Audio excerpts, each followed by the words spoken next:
बिस्मिल्लाहिर्रहमानिर्रहीम अस्सलाम वालेकुम। पिछले तकरीबन 36 घंटे से मुस्लिम लीग नून की वफाकी और पंजाब हुकूमत अरशद नदीम की कामयाबी के पीछे अपनी नाकामियों को छुपाने के लिए कोशिशें कर रही थी। बहुत चीजें आश्कार हो चुकी हैं, लेकिन अरशद नदीम के करीबी साथी ने एक बड़ा इंकशाफ किया और ये इंकशाफ शहबाज शरीफ के हवाले से है। इसकी तफसील आपके सामने रखनी है, चूंकि ये अदाकारियां फनकारियां ये अमूमन शरीफ ख़ानदान के यहाँ होती हैं और लोग बाद में भूल जाते हैं, खबर बनती है। लेकिन अब ये एक आइनी शहद, बल्कि जिसके साथ वक़ूआ हुआ है, वो सामने आया है। और दूसरी तरफ इलेक्शन के अंदर दोबारा गिनती के मामले पर काज़ी फ़ायज़ ईसा की सरबराही में सुप्रीम कोर्ट ऑफ पाकिस्तान का एक बेंच इंतहाई अहम फैसला सुनाने जा रहा है। और इस फैसले के अंदर काजी साहब क्या करार दे सकते हैं, मुतवक्के फैसला भी मैं आज ही आपके सामने रख रहा हूं। और दूसरी तरफ फजल रहमान ने एक नई चाल चली है, जिसका जिक्र पिछली वीडियो में भी कर चुका हूं। और लगता यह है कि उनके हाथ खड़े हो गए और वो पहले वाले जो जज्बात हैं वो उनके नहीं रहे। इस पर आज उन्होंने एक गुफ्तगू भी की है, वो भी आप सामने रखनी है। उम्मीद है वीडियो आप समाप्त करेंगे और अपने कीमती फीडबैक से जरूर आगाह करेंगे। इस वक्त आप देख रहे हैं कि तहरीक इंसाफ और एस्टैब्लिशमेंट आमने सामने है। फिर अदालत के मुख्तलिफ जो जजेस हैं, 8 जजेस, और इस्लामाबाद हाईकोर्ट के 6 जजेस और ताकतवर हल्के, वो आमने सामने हैं। हुकूमत जो फार्म 47 की कायम की गई है, वो अपनी परेशानियों के अंदर है। उसकी बका इसमें है कि फौज और अवाम आमने सामने रहें। क्योंकि अवाम इसलिए कह रहा हूं कि तहरीक इंसाफ अवाम की अक्सरियती जमात है। तहरीक इंसाफ की मुखालफत का मतलब है अवाम की मुखालफत, अक्सरियत की मुखालफत। तो ये मफाद नून लीग पीपल्स पार्टी की जो हुकूमत है, उनकी सारी जो उम्मीद है वो इसी से वाबस्ता है। लेकिन हमने देखा है कि इस वक्त अदलिया मुकम्मल तौर पर तकसीम है। यानी एक अगर इस्लामाबाद हाई कोर्ट के अंदर जस्टिस आमर फारूक हैं, तो सात जो 6-7 जजेस हैं वो उनसे इत्तेफाक नहीं करते। लाहौर हाई कोर्ट के अंदर आलिया नीलम साहिबा आई हैं, लेकिन उनसे कोई ज्यादा तवक्को तो नहीं है। लेकिन फिर भी वो इस वक्त तक बैलेंस चलने की कोशिश कर रही हैं। सुप्रीम कोर्ट ऑफ पाकिस्तान के अंदर काजी फायद ईसा वादे तौर पर एंटी तहरीक इंसाफ, वो एक मौकफ पे खड़े हो गए हैं। उन्होंने जजी की कुर्सी को शायद वो बैठे हुए तो उसी पे हैं, लेकिन जजेस यानी एक जो जज का कंडक्ट होता है, वो बगैर पीछे रह गया। और उनका जो तर्ज अमल है तहरीक इंसाफ और इमरान खान की मुखालफत में, वो नुमाया होकर सामने आ गया है। और अब मखसूस नशिस्तों के केस के अंदर भी ये सूरत हाल हुई है। मैं किसी वीडियो के अंदर आपको बताऊंगा कि जो मंसूर अली शाह साहब से लोगों ने उम्मीदें वाबस्ता की हुई हैं, तो क्या वो उम्मीदें पूरी कर पाएंगे, या कादी साहब से भी 4 कदम वो आगे जाएंगे जब वो चीफ जस्टिस बनेंगे। बहरहाल इस वक्त चूंकि ये सारी चीज हो रही है, अब हुआ ये कि इलेक्शन के अंदर जो है वो 3 ऐसे हल्के हैं जहां पे बुनियादी तौर पर जो है वो पीटीआई के आजाद उम्मीदवार उन्होंने जीते। और ये जो 3 हल्के हैं, इसके अंदर एक तो लोधरा का हल्का है, अब्दुल कांजू वाला, जो वहां पे वो जीत गए थे तहरीक इंसाफ के रहनुमा।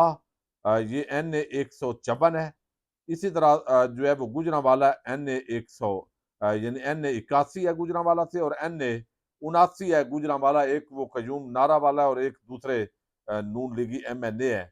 अब वहां पे इन तीनों हलकों के अंदर आजाद उम्मीदवार इलेक्शन जीत गए। लेकिन बाद में आपको इल्म है कि लूट से लगी। कुछ लोगों को कहा गया कि आप जरा तहरीक इंसाफ ये छोड़ें, आजाद उम्मीदवार नून लीग के अंदर दाखिल हो जाएं, यहाँ आपके गुनाह धुल जाएंगे। लेकिन कुछ ऐसे भी लोगों के बारे में इतलात थी कि जब इलेक्शन उन्होंने लड़ना था, तो उन्होंने स्पेस लेने के लिए, उनको भी शायद इतनी तवक्को ना हो कि लोग इस तरह वोट डालेंगे। उन्होंने कहा यार बाद में देख लेंगे, जरा अभी इलेक्शन तो लड़ने दें, जो उनसे राब्ते किए गए। तो इससे एक नतीजा अखज कर लिया हमारे बाज दोस्तों ने, जो मुख्तलिफ महकमों के अंदर थे, कि चलें ये भी जीत गया तो आपने ही है, इसको इधर कर लेंगे, इसकी कमजोरियां हाथ में है। लेकिन जब अवाम का 8 फरवरी को मोमेंटम देखा, जज्बा देखा, तो जिन लोगों ने दोगली पॉलिसी कंप्रोमाइज की हुई भी थी, वो भी बिल आकर उन्होंने कहा भाई हम तो नहीं जाएंगे। इन हालात के अंदर कुछ लोगों को सीटें हरवाई गई, जो खबर है उसके मुताबिक। और हमने देखा कि कई लोग जीते हुए थे फॉर्म 45 पर, लेकिन फॉर्म 47 पे आपने देखा उनको हरवाया गया, कुछ को दोबारा गिनती के नाम पे। अब यहां भी दोबारा गिनती करवाई गई, और गिनती करवा के आजाद उम्मीदवारों की जगह पे मुस्तरद वोट और 2 नंबर जो तरीका होता है वो करके, जब अमला मिला हुआ तो ये 2 नंबरी तो छोटी चीज होती है, वो एक पूरा डाके का काम होता है जो किया जाता है अवाम के खिलाफ। तो वो डाका डाला गया, और दोबारा गिनती के अंदर ये पीटीआई के जो आजाद उम्मीदवार हैं उनकी जगह पे ये 3 उम्मीदवार नून लीग वाले जितवा दिए गए। इनके खिलाफ लाहौर हाई कोर्ट के अंदर जो है वो गए लोग, ये मुतलका उम्मीदवारान। उन्होंने कहा भाई ये अगर 5,000 6,000 का मामला होता फर्क का, तो फिर तो बात समझ में आती है। हमारे वोट इतने 20,000 15,000 35,000, ये हमारे वोट इतने मार्जिन से जीते हुए हैं, तो दोबारा गिनती का कोई असूल ही नहीं अप्लाई होता। और फिर इन्होंने इस तरह वोट मुस्तरद करके तो इस तरीके से खाता जो है वो गोल किया है, हमें हरवाया गया है। तो अब इस पर लाहौर हाई कोर्ट ने पीटीआई के आजाद उम्मीदवारों को बहाल कर दिया और इनको दोबारा जो है वो मुअत्तल कर दिया, जो फैसला आया था। अब यहाँ पे आगे इन्होंने सुप्रीम कोर्ट ऑफ पाकिस्तान में जो है वो पिटीशन दायर की कि दोबारा गिनती का तो हमारा हक हासिल था, तो ये हक हमें नहीं दिया। लाहौर हाई कोर्ट ने कानून से तजावज किया है, हमारी बात सही नहीं सुनी, लिहाजा काजी साहब आप तो हमारी बात सही सुने। तो काजी साहब की सरबराही के अंदर 3 रुकनी जो बेंच है उसने ये सुना, और काजी साहब के जो रिमार्क्स हैं और मेरी जो प्रेडिक्शन है तहरीक इंसाफ के ट्रैक रिकॉर्ड की रोशनी के अंदर, अगर अनहोनी हो जाए तो भाई कुछ भी हो सकता है। काजी साहब ये तीनों विकटें पीटीआई की गिरा देंगे और नून लीग के लिए दोबारा गिनती का कह देंगे। अब दोबारा गिनती का तो मसला नहीं है, लेकिन जब अमला मिला हुआ उन्होंने 2 नंबरी जो मुस्तरद वोट और ये करके दोबारा गिनती करेंगे, तो भाई आप पूरे पाकिस्तान से तहरीक इंसाफ को हरा सकते हैं, किसी को भी हराया जा सकता है। तो अब इसके अंदर मुतवक्के तौर पे आज काजी साहब तहरीक इंसाफ की 3 विकटें गिरा सकते हैं, जो उनके रिमार्क से बगैर ये चीज समझ में आती है। लेकिन देखते हैं बहरहाल इसका क्या फैसला आता है। दूसरा, अब हम देख रहे हैं कि अरशद नदीम जो है उसकी कामयाबी के पीछे नून लीग ने अपनी नाकामियां, नाअहलियां, कुताहियां, चोर बाजारियां सबको बगैर छुपाने की कोशिश की। कौमी हीरो है, उसके शान शान इस्तकबाल होना चाहिए था बहुत जबरदस्त, लेकिन उसको इमरान खान के मुकाबले में और ऐसा एक करके अपनी गंदी सियासत के एक प्लेयर को भेंट चढ़ाना, ये बहुत बुरी बात है। कल को वो जो फैसला करे वो उसकी मर्जी है, अभी वो खेलेगा। लेकिन आपको इमरान खान के बुक्स की यानी इतने नफरत में मुब्तला है कि आप फेल हो गए। यानी नून लीग, पीपल्स पार्टी, अगले पिछले जो भी हेल्पर, कंडक्टर, सपोर्टर, जो फैसिलिटेटर, वो सारे नाकाम हो गए, और आप अब कह रहे हैं कि अब अरशद नदीम के जरिए हम इमरान खान का मुकाबला करेंगे। तो उस गरीब आदमी का जो इमेज है वो बेहतर है, और उसको बेहतर ही रहने दें आप। अच्छा, अब यहाँ पे जो है वो छुपाया, लेकिन हुआ ये कि ये ड्रामेबाजियां, अदाकारियां पहले भी बहुत करते रहे हैं। अब अरशद नदीम के साथ ही एक प्लेयर हैं, उन्होंने ये इंकशाफ किया है, उनका नाम है यासर सुल्तान। वो भी इसी तरह थ्रो फेंकने वाले हैं। वो भी उन्होंने बताया कि एशिया में ब्रॉन्ज मेडल जीता तो वजीर आजम शहबाज शरीफ ने बुलाकर मुलाकात की। यानी बुलाता है पॉइंट स्कोरिंग, ये पूरा खानदान टिकटॉक वीडियोज और इनके अंदर इनकी अदाकारी फनकारी इनसे भाई बस है। बुलाया, 50 लाख रुपए इनाम कर दिया, ऐलान कर दिया।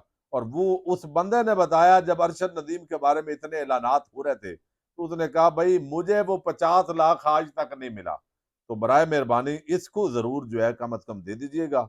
ये अरशद नदीम के साथी हैं यासर सुल्तान, उन्होंने बताया है। तो लिहाजा अब जो जो अनाउंसमेंट की गई है, उम्मीद है ये पंजाब हुकूमत और फनकारों अदाकारों की जो हुकूमत है, वफाकी हुकूमत, ये कम अज कम इनको, यानी इनको समझा जाता है, मैं ये इल्ज़ाम नहीं लगा रहा, इनको समझा जाता है कि ये अदाकारों और फनकारों की हुकूमत है और फार्म 47 वालों की हुकूमत है। ये कम अज कम इस अरशद नदीम को भी दे, और जो उस यासर सुल्तान से 50 लाख का वादा किया था जब आप वजीर आला थे शहबाज शरीफ, तो जरा उसको भी जो है वो जरूर आप वादा पूरा करें। अच्छा, अब फजल रहमान की जो टून है वो बदल गई है। पहले वो जिस तरह ललकारते थे, जिस तरह वो टून होती थी, अब वो कहते हैं ये इंतशार, अब सबको यकजा होना चाहिए और ये चीज़ें करनी चाहिए। आज उन्होंने जो गुफ्तगू की, मैंने पहले भी कहा कि फजल रहमान अगरचे अगर मिलते नीयत के साथ, तो ये भला होता। मुल्क का भी और हुकूमत के लिए टिकना मुश्किल होता, लेकिन वो भी सियासतदानों में इंश्योरेंस पॉलिसी है, नून लीग के साथ उनके बड़े याराने हैं। आज तक उन्होंने सख्त अल्फाज में उन्होंने डाका डाला। मखसूस नशिस्तों का हिस्सा फजल रहमान ने खुद भी लिया, नून लीग वालों पर एतराज भी नहीं किया, पीपल्स पार्टी वालों पर भी एतराज नहीं किया। तो यानी वो ये करेक्टर है उनका। अब वो कहते हैं मालूम ही नहीं कि हुकूमत किसकी है, फ्रंट पर कौन कोई है और डोर किसी और के हाथ में है। हमारे वजीर खजाना भी अपने नहीं, कभी ऐसा वजीर आजम आ जाता है जिसका कुछ नहीं पता चलता, कहाँ से आया और कहाँ गया। इसी तरह मुल्क नहीं चला करते, मुल्क को सियासतदान चलाते हैं। अच्छा, एक तो आपने ये अरशाद गिरामी, अब देखिए ना चंद हफ्ते शुरू के महीनों के अंदर जो टून थी, वो नहीं है, वो जज्बा नहीं है, हल्की-फुल्की मौसीकी पे आ गए हैं फजल रहमान। अब वो कहते हैं पार्लियामेंट में अवाम के जाली नुमाइंदे बैठे हैं, हकीकी नहीं। फ्रंट पर कोई और डोर किसी और के हाथ में। फिर वो कहते हैं वजीर आजम और आर्मी चीफ चाइना से खाली हाथ लौटे। इन्होंने कहा कि आओ यहाँ सरमायाकारी करें। चाइना ने कहा यहाँ सियासी इस्तेकाम नहीं, कैसे यहाँ सरमायाकारी करें। अमेरिका का एजेंडा तब्दील हो गया है, दीनी मदारस इनके निशाने पर हैं, कोई दीनी मदारस की तरफ आंख उठाकर दिखाए। ये जरूर उन्होंने कहना होता है, दीनी मदारस कोई कादियानियों वाला कोई, चूंकि उनकी कुल सियासत ये मजहबी मामलात को हाईलाइट करके होती है। सबको यकजा करना इंतहाई जरूरी है। ये फजल रहमान अब नवाबजादा नसरुल्लाह खां की सीट जी संभालने लगे हैं और वो कहते हैं कि सब जो है ना वो करना है और यकजा करना है। वो जो एक तड़ थी, उठा के फेंकेंगे अवाम का मैंडेट और लेके छोड़ेंगे, वो अब नून लीग और ताकतवरों के हवाले से उनकी नहीं रही। लिहाजा अब इन हालात में फजल रहमान के साथ मुज़ाकरात करके तहरीक इंसाफ कोई इत्तेहाद बनाती भी है, तो ये नुकसान तहरीक इंसाफ का है, फजल रहमान का नहीं। पाकिस्तान जिंदाबाद, पाक फौज पाइंदाबाद।